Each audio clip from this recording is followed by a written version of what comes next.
mamunit siya, mamingwit.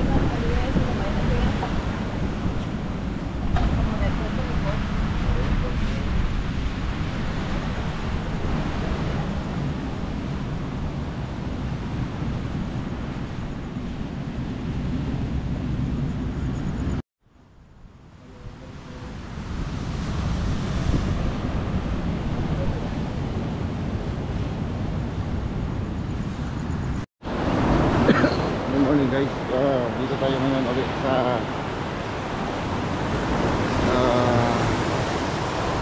pangalan ng lugar ko. Dito nalimutan ko na yung pangalan ng lugar. Dito tayo sa Antique, no? Ito yung makita natin dito. So ayan yun ang dito yung alon dahil may bagyo, no? Kaya napakalakas ng mga alon dito ngayon dahil hindi maganda yung panahon, tsaka nasira na yung isang cottage sila, yung mushroom cottage. Kaya dahil sa lakas ng panli, no? Grabe, tingnan nyo naman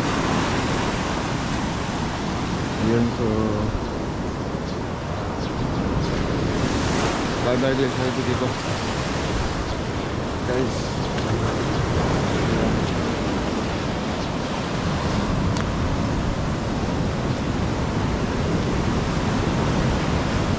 Grabe yung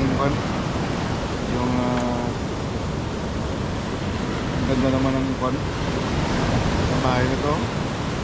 Rest house, maganda, no? Dito tayo sa Aninii, Antique. Parang ng Pico Caliente. Ayan.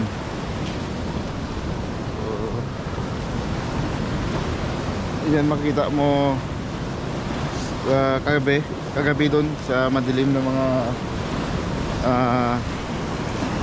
portion, kaya hindi mo masyado ma-appreciate yung itsura ng lugar, no? Dahil malakas yung hangin at saka palagi pang inuulan kagabi. Pero huwag tayong lumapit dahil siyempre makadelikado ng paano to, no? Ayan, grabe yun.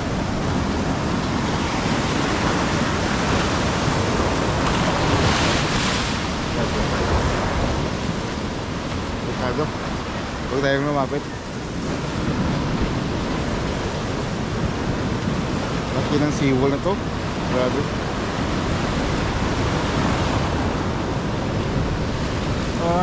Doon daw sana kung hindi kami binagyo dito sa aming holiday dito sa Pilipinas, dito sa Antique, no? Lalo na dito sa buong Iloilo ngayon sa Panay.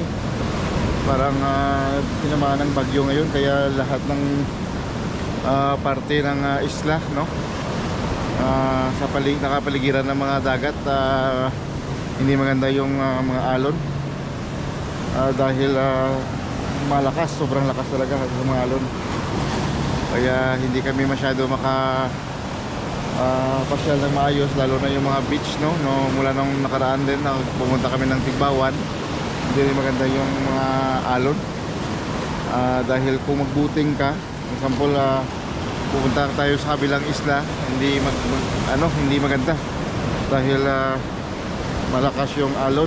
Okay sana yung alon na medyo lang, maliit lang, kaso lang sobrang malaki talaga, napakadelikado sa isang maglalayag na o kaya magbuting-buting o kaya mag-swimming. Napakadelikado kasi baka idalhin ka ng tubig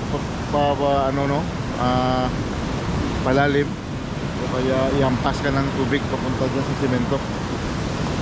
Sayang yung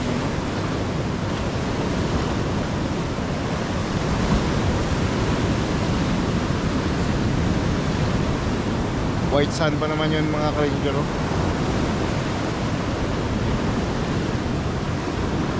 Ganda ng buwan.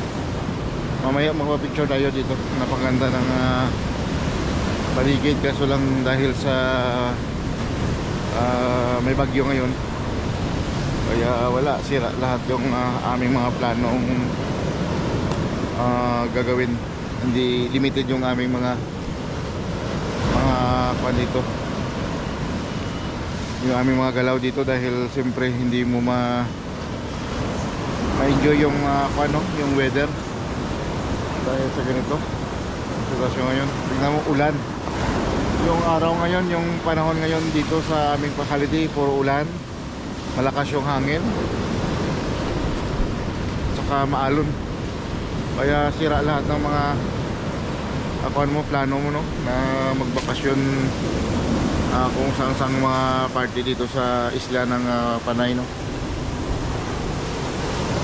Kaya sige, okay lang, walang problema. Magawa natin na paraan, umulan o bumagyo, walang dito wala tayong tuloy yung saya, para mapakita ko lang sa inyo yung ating mga adventure dito sa Pilipinas, lalo na dito sa Iloilo. Siguro mga from Iloilo City to here in Antique, siguro yung drive namin mga 2 hours yata, no? 2 hours. Yan. Pero kung tagay ka ng jeep, siguro mga 3 hours, siguro mga more than 2 hours, mga let's say mga 2 to 3 hours, between 2 to 3 hours, kasi hinto-hinto pa. Siyempre mas mabilis ang yung van na hinahir namin.